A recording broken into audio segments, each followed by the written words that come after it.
ओम शांति।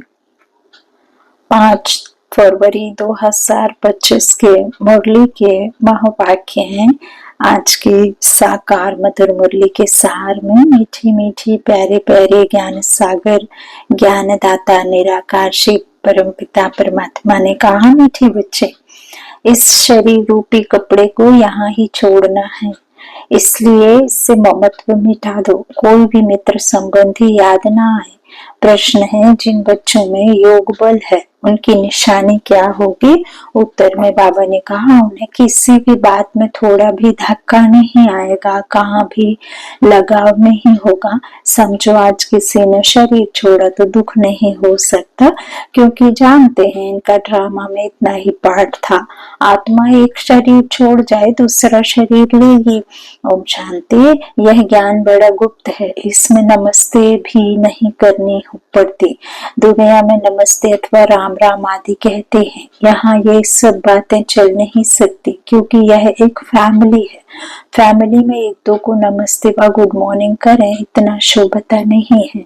घर में तो खान पान आया, ऑफिस में गया फिर आया, यह चलता रहता है। नमस्ते करने की दरकार नहीं रहती। गुड मॉर्निंग का फैशन भी यूरोपियन से निकला है, नहीं तो आगे कुछ चलता नहीं था। कोई सत्संग में आपस में मिलते हैं तो नमस्ते करते हैं, पाँव पड़ते हैं। यह पाँव आदि पड़ना नम्रता के लिए सिखलाते हैं।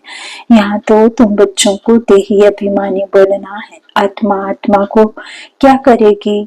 ना तो पैर, ना गला, ना किसी प्रकार का देह जिसमें कोई कपड़े दान दे, कोई गले में हार पहनाए, कोई पैर छुए, कोई हाथ जोड़े। जब अशरीरी है तो इन सब की दरकार क्या है?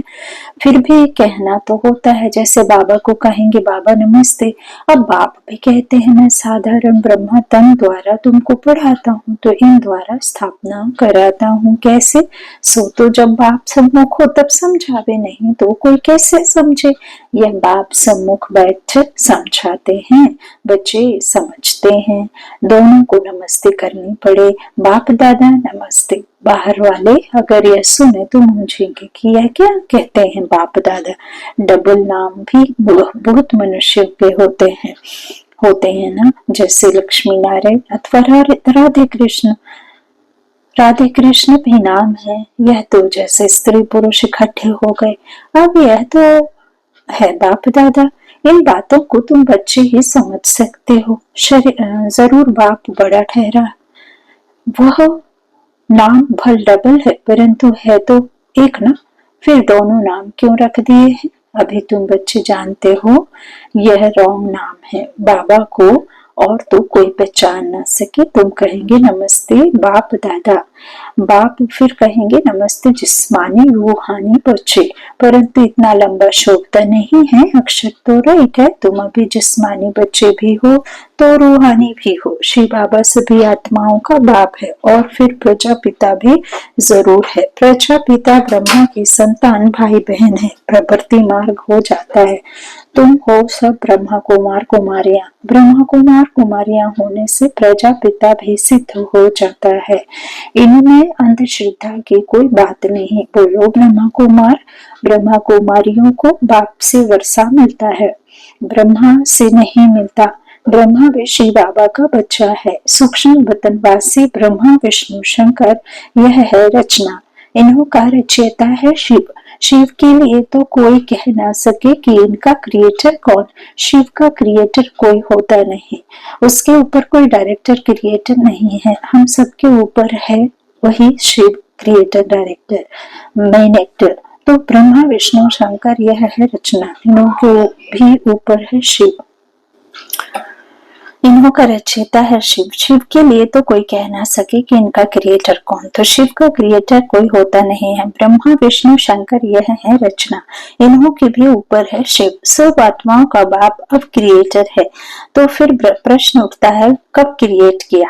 नहीं, यह तो अनादि है। इतनी आत्माओं को कब क्रिएट किया, यह प्रश्न नहीं उठ सकता। यह अनादि ड्रामा चला आता है, बेअंत है, इसका कभी अंत नहीं होता। यह बातें तुम बच्चों में भी नंबरवार समझते हैं। यह है बहुत सहज, एक बाप के सिवाय और कोई से किसी से लगाव ना हो। कोई भी मरे व जिए, गायन भी है, अम्मा मरे तो भी हलवा खाना। समझो, कोई भी मर जाता है, फिक्र की बात नहीं होती है, क्योंकि यह ड्रामा अनादि बना हुआ है। ड्रामा अनुसार उनको इस समय जाना ही था। इसमें क्या ही किया जा सकता है। बाबा कहते इसमें कर ही क्या सकते हैं, जरा भी दुखी होने की बात नहीं। यह है योग बल की अवस्था।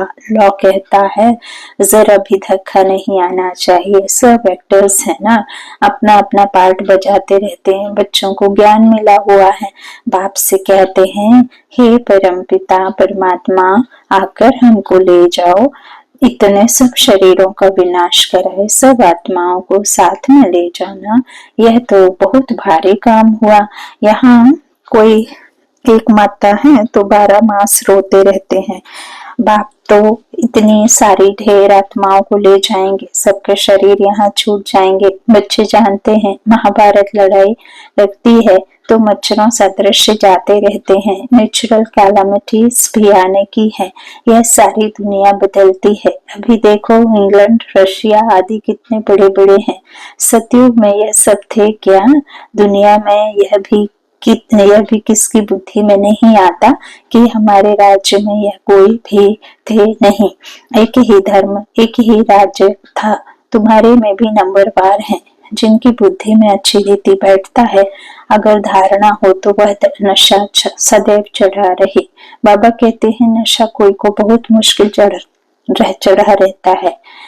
मित्र संबंधी आदि सब तरफ से याद निकाल कर एक बेहद की खुशी में ठहर जाए, बड़ी कमाल है। हाँ, यह भी अंत में होगा। पिछाड़ी में ही कर्मातीत अवस्था को पा लेते हैं, शरीर से भी भान छूट जाता है। बस अभी हम जाते हैं, यह जैसे कॉमन हो जाएगा, जैसे नाटक वाले पार्ट बजाए फिर जाते हैं घर। यह देह रूपी कपड़ा तो तुमको यहाँ ही छोड़ना है, इसको ले जाने का कोई भी तरीका साथ में नहीं है। अशरीरी आए अशरीरी ही जाना है। यह कपड़े यहाँ ही लेते हैं, यहाँ ही छोड़ते हैं। यह सब नई बातें तुम्हारी बुद्धि में है और किसकी बुद्धि में नहीं। अल्फ और बे, अल्फ है सबसे ऊपर में, कहते भी हैं ब्रह्मा द्वारा स्थापना, शंकर द्वारा विनाश, विष्णु द्वारा पालना। अच्छा, बाकी शिव का काम क्या है? ऊंचते ऊंच शिव बाबा को कोई भी जानते नहीं, कह देते वह तो सर्वव्यापी है। यह सब उनके ही रूप हैं। सारी दुनिया की बुद्धि में यह पक्का हो गया है, इसलिए सब तमो प्रधान बने हैं। बाप कहते हैं सारी दुनिया दुर्गति को पाई हुई है, फिर हम ही आकर सबको सदगति देते हैं। अगर सर्वव्यापी है तो क्या सब भगवान ही भगवान है? एक तरफ कहते हैं ऑल ब्रदर्स, फिर कह देते ऑल फादर्स। समझते नहीं हैं। अब तुम बच्चों को बेहद का बाप कहते हैं, बच्चे मुझे याद करो तो तुम्हारे भी कर्म विनाश होंगे। तुम्हें इस दादा को व मम्मा को भी याद करना ही करना है। बाप तो कहते हैं कि ना मम्मा ना बाबा, कोई की महिमा कुछ भी नहीं। शिव बाबा ना होता तो ये ब्रह्मा भी क्या करता? इनको याद करने से क्या होगा? हाँ, तुम जानते हो इन द्वारा हम बाप से वर्षा ले रहे हैं, ऐसे नहीं, यह भी उनसे वर्षा लेते हैं, तो याद उनको करना है। यह तो बीच में दलाल है। बच्चे और बच्ची की सगाई होती है तब याद तो एक दूसरे को करेंगे ना। शादी कराने वाला तो बीच में दलाल ठहरा। इन द्वारा बाप तुम आत्माओं की सगाई अपने साथ कराते हैं। इसलिए गायन भी है सतगुरु मिला दलाल के रूप में। सतगुरु कोई दलाल नहीं है, सतगुरु तो निराकार है। भल गुरु ब्रह्मा गुरु विष्णु कहते हैं, परंतु वह कोई गुरु नहीं है, कोई गुरु है नहीं। सतगुरु एक बाप ही है जो सर्व की सदगति करते हैं। बाप ने तुमको समझाया है, तब तुम औरों को भी रास्ता बताते हो और सबको कहते हो कि देखते हुए भी नहीं देखो, बुद्धि शिव बाबा से लगी रहे। इन आंखों से जो कुछ देखते हो वो कब्र दाखिल होना है। है। याद एक बाप को करना है, ना कि इनको बुद्धि कहती है इनसे थोड़ी ही वर्षा मिलेगा, वर्षा तो बाप से मिलना है, जाना भी बाप के पास है। स्टूडेंट को थोड़े ही याद करेंगे, स्टूडेंट तो टीचर को याद करेंगे ना। स्कूल में जो तीखे बच्चे होते हैं वह फिर औरों को भी उठाने की कोशिश करते हैं। बाप भी कहते हैं एक दो को ऊंचा उठाने की कोशिश करो, परंतु तकदीर में नहीं है तो पुरुषार्थ भी नहीं करते हैं, थोड़े में ही राजी हो जाते हैं।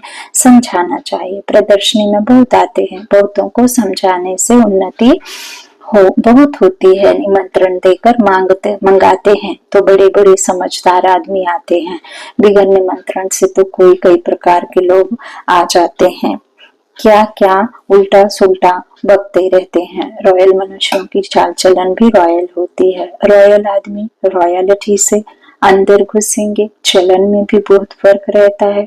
उनमें चलने की बोलने की कोई फजीलत नहीं रहती। मेले में तो सभी प्रकार के आ जाते हैं, किसको मना नहीं की जाती है। इसलिए कहाँ भी प्रदर्शनी में निमंत्रण कार्ड पर मंगवाएंगे तो रॉयल अच्छे अच्छे लोग आएंगे, फिर वह औरों को भी जाकर सुनाएंगे। कभी फीमेल्स का प्रोग्राम रखो तो कभी फीमेल्स का प्रोग्राम रखो तो सिर्फ फीमेल्स ही आकर देखें, क्योंकि कहाँ कहाँ फीमेल्स बहुत पर्देनशीन होती हैं, तो सिर्फ फीमेल्स का ही प्रोग्राम हो, मेल कोई भी ना आए। बाबा ने समझाया है, पहले पहले तुमको यह समझाना है कि शिव बाबा निराकार है।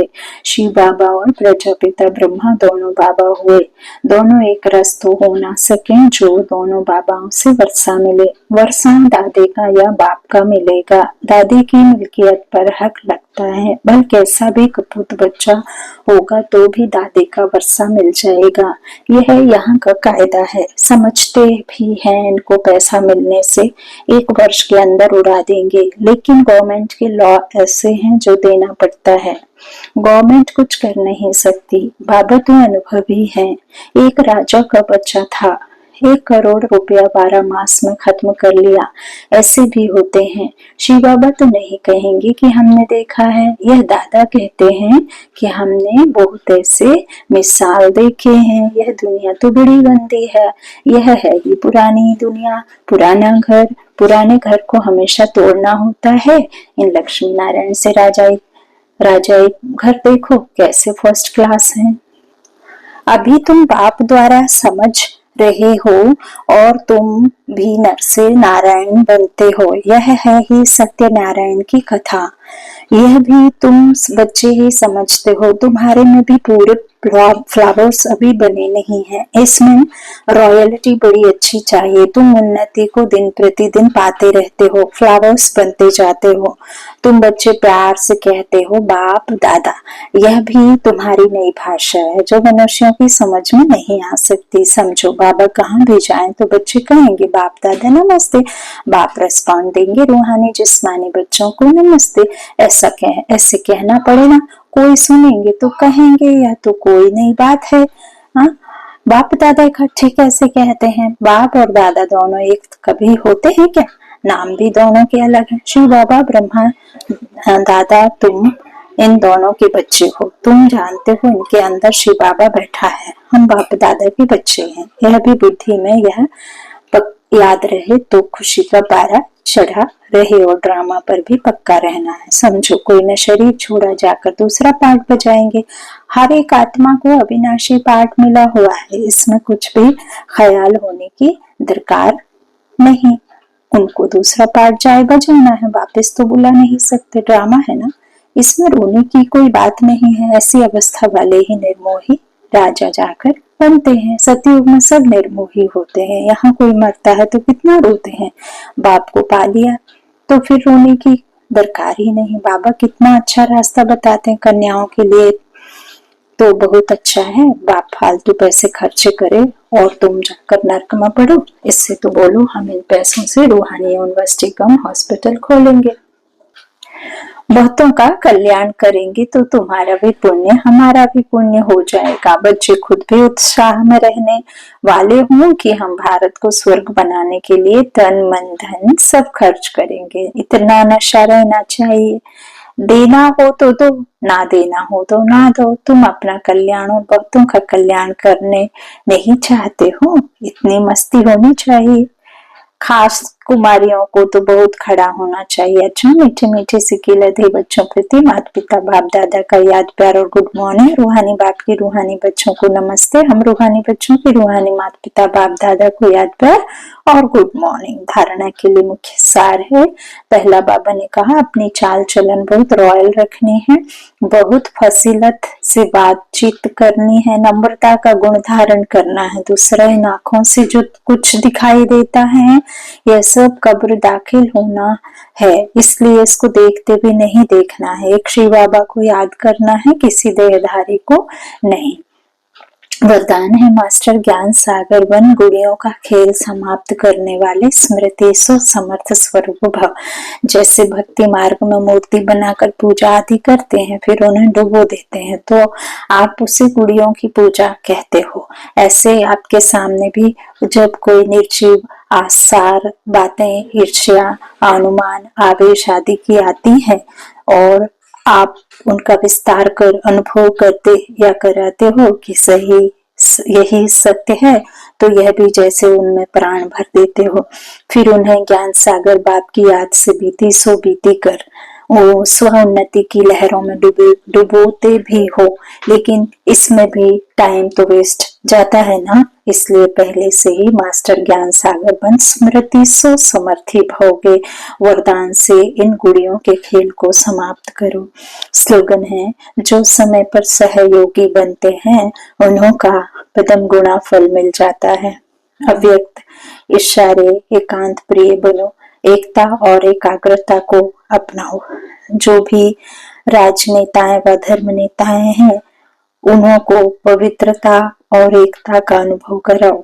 इसी की कमी के कारण दोनों सत्ताएं कमजोर हैं। धर्म सत्ता को धर्म सत्ताहीन बनाने का विशेष तरीका है पवित्रता को सिद्ध करना और राज्य सत्ता वालों को आगे एकता को सिद्ध करना।